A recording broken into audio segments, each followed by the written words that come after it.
ভাই কি এমন ঘটলো যে ককরোচ জনতা পার্টি রাতারাতি এতটা ভাইরাল হয়ে গেল?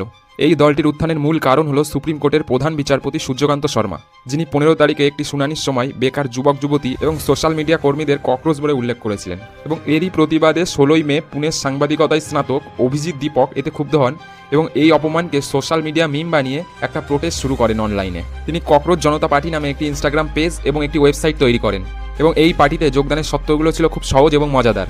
এছাড়াও এই দলের ম্যানিফেস্টোতে দাবি করা হয়েছিল যে কোনো বিচারপতি যেন অবসরের পর রাজ্যসভা কিংবা অন্য কোনো পদে অধিষ্ঠিত হতে না পারে, মানে পলিটিক্যাল চাটুকারিতা একদমই না। এতে আরও দাবি করা হয় কি সংসদে মহিলাদের জন্য 50% আসন সংরক্ষণ করা হবে এবং প্রশ্নপত্র ফাঁসের বিরুদ্ধে কঠোর ব্যবস্থা নিতে হবে এবং মিডিয়াকে গদি মিডিয়া হতে দেওয়া যাবে না।